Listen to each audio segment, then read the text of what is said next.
Welcome back to Spellbound. That's Fable. I'm BEEJ, and I read 4 very different romances in the month of February. Let's talk about it. Fable.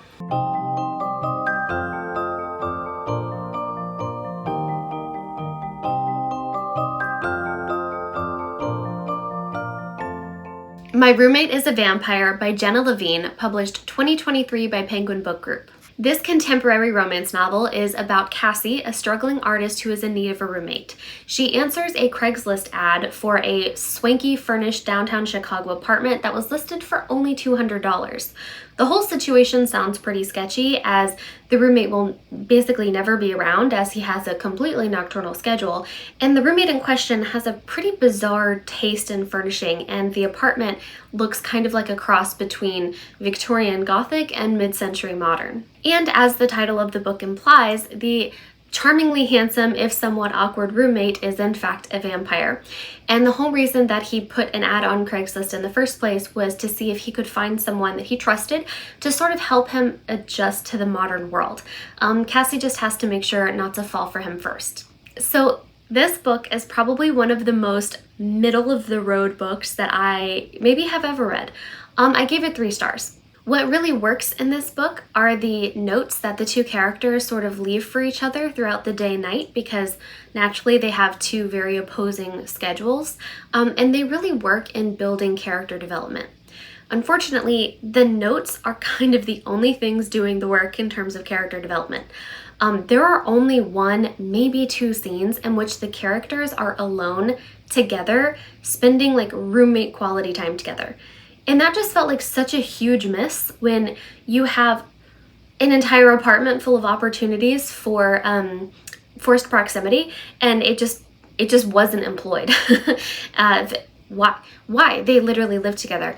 So that was kind of a bummer. And the majority of the climax kind of happened like off page, which was really weird. Like, the majority of the action and the tension actually was not pictured on page. It was told through like summary, which was weird. And the resolution of the climax, like the whole point of it, it could have simply not happened and nothing in the book would have been affected by it. So that was kind of weird. Essentially, this book is fine. It's a very middle of the road story. It's not necessarily bad or terrible, but it's not good or compelling. There's little or no tension throughout the book at all, but especially there's little or no tension between our 2 main characters. There's no reason at all why they can't or shouldn't be together, and so they are together, and then the climax just kind of comes and goes and is resolved quite easily. So yeah, it was just a very easy, low stakes kind of book. Fine, I guess. But my final note is that him being a vampire had almost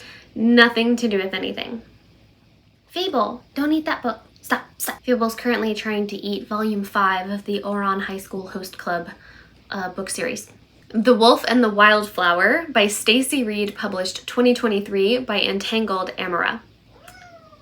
No, Fable, we're inside. So this historical romance novel was pretty fun to read, and right off the bat, I would definitely recommend this book for fans of Credence by Penelope Douglas, specifically if you found the main love interest in that book to be very compelling. You know what I'm talking about. This book follows Jules, a woman who's been living as a man, My cat desperately wants to leave my office. Unfortunately, as soon as I open the door to let her out, she's just going to want to come back in. You are. And when she does that, she's gonna like knock on the door with her claws, and my partner is on a video call right now. So she is more controlled in here than out there. So this book follows Jules, a woman who's been living as a man, fake mustache and all, her whole life in order to maintain her independence. And she works as a psychologist under her father's practice. And one day they are requested to perform a psych evaluation on a very sensitive subject. So there was a duke who went on a hunting trip when he was a young boy and got lost in like the Yukon wilderness for like 10 years. And during those 10 years, he lived with wolves, he fought bears, and he grew his hair really long. So only recently the Duke has been found. Now he's a man and he has been living for a couple of weeks among the ton with his family. But now it's like time for him to find a wife so that his younger sister can find a husband, etc., etc. Duke expectations, high society, all that. But this mountain man is very brutish and stoic with a wildly feral sense of smell, and his mother correctly assesses that he is not fit for high society unless and until he can assimilate to society and have a little bit more social conditioning. So that's why the Duke's mother hires Jules's father and Jules to perform this psych eval. Well, the Duke of Wolverton, yes, Wolverton, immediately senses that Jules is in fact not a dude, and he agrees to go along with these psychology lessons only if they are with Jules and only Jules and completely alone, and romance ensues. As I said, if you enjoyed credence for the main romance plot, you're going to like this book. Absolutely bonkers plot, but it is well written and it has everything you'd want from a historical romance. This book made me way more interested in Stacey Reed, and I can't wait to read more from her. Walking Red Flag by Morgan Elizabeth, self-published in 2022. Okay, so there are some really good things and some really not good things about this book. The premise, I loved it. Our girl Gabby is 28, and because of her severe ADHD, she has never had an orgasm, and she accidentally admits this to the ER doctor while under the influence of painkillers after she injures herself in an attempt to reach the O. Weeks later, Gabby runs into the ER doctor, named Vic, at a nightclub, and the two strike up a mutually beneficial arrangement. He would like to enter into a sort of fake dating situation to get his mom off of his back, and as a doctor, he can help make her V-card null and void. Tension? Great. Fun dialogue and banter? Good. Cute characters. I actually really enjoyed the characters. Premise? I'm here for it. Yeah, the smut was also really good. But there were two things about this book that really didn't work, and to me they were kind of big. One, this book is called Walking Red Flag, but the guy, he is objectively a great guy. He does not have any red flags, not a one. He is considerate, respectful, thoughtful, gentlemanly, patient, knowledgeable without mansplaining, protective without violating her autonomy. Like, where are the red flags? And the thing is, this wasn't like a recurring thing of the book where Gabby's like, oh no, I'm falling for him, but he just has so many red flags. It wasn't. The idea that he... The idea that he had a lot of red flags was only like sprinkled in a couple of times, and then especially there at the end. But all of the red flags were, even from their introduction, easily explainable, so they didn't have much merit or hold much water. So really the entire like red flagness of this book could have just been completely like negated. Like, this could have just been a completely different titled book and it wouldn't have impacted the story at all. The second thing was Gabby's ADHD. Now, I do not have ADHD. I was not blessed with a neurospicy brain, so I cannot speak to the accuracy or inaccuracy of the ADHD rep. But what I can say was that the character was overall highly infantilized by everyone, including herself, because of her ADHD. So like, she whines a lot, she pouts a lot, and when it comes to Gabby expressing her ADHD, which is almost entirely characterized by A, an inability to focus during sex, and also only sex, and B, a consistent stream of like random questions, which to some degree everyone ponders. That's just like a human thing, not an ADHD specific thing. So when it comes to just her expressions of ADHD, Gabby is seen and treated like an amusing small child. by everyone. Her successes are celebrated by her family to like the same degree that you celebrate a small child for using the big girl potty, and her random question asking, which again all humans do, is treated as like overwhelmingly annoyingly, which it just isn't. It doesn't come across as annoying in the book. It isn't annoying. She isn't doing it all the time either. She's just like has a sort of like fun, quirky, asking the random questions that we all think of, like, where is West Brunswick kind of thing. And it's treated as like, oh my God, there she goes again. And it's like, that's a very human thing to do. Why is it called asparagus? Like, these are just normal random questions that humans have. And they act like, there she goes with her broken brain. And it's like, I don't know. Again, I can't speak to ADHD rep, and if that is what women or people with ADHD experience on the daily, that really sucks.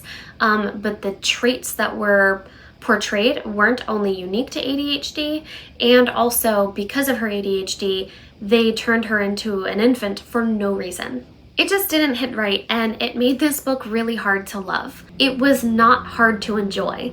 Morgan Elizabeth definitely knows how to write contemporary romantic tension. She does it really well, and I can't wait to read more from her. But this book can't be a favorite because of the treatment of our leading lady. There Are No Saints, self-published in 2021 by Sophie Lark. Sophie Lark is a big indie name. So one who even has her books in like Barnes & Noble and like featured on several different book talk lists. She's really popular, and more power to her. But this review will be pretty short. I was really disappointed in this book, and this was a DNF for me. It was a stretch anyway because this is a serial killer romance, and that appeals to me not at all. But these books are really popular, and I'm nosy and I want to know what's up. Well, what's up is that this serial killer finds some random struggling artist named Mara so appealing that he just stalks her for a little while. And I don't know what happens after that because I did DNF it after a very specific scene. Now, I don't love serial killer romances, okay?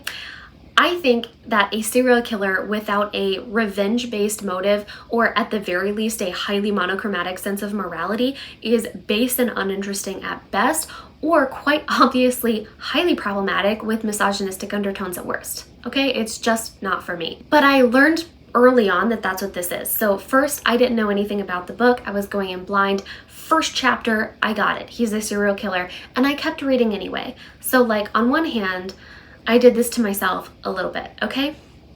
But only a few chapters in, homeboy sneaks into Mara's attic apartment, and how do I say this, because it's just so crass. But it's relevant because this is literally the moment that I said no. He loses himself into a pair of her discarded drawers. Okay, so first of all, that's disgusting. Okay, let's get that out of the way. And then second, if you're like, no, trust me, it's because it's like it's an intimidation thing. You just don't get it. It's him being intimidating. It's part of his whole like serial killer person. No, I get it. I understand that. But doesn't that just make him bad at his job? Like, this guy, you're telling me this incredibly powerful serial killer with a kill count in the dozens is just out here leaving his DNA all over the place? And thirdly, this weird and highly immature act comes, no kidding, paragraphs after bragging to another serial killer that he is superior because, and I quote, "I don't let myself lose control."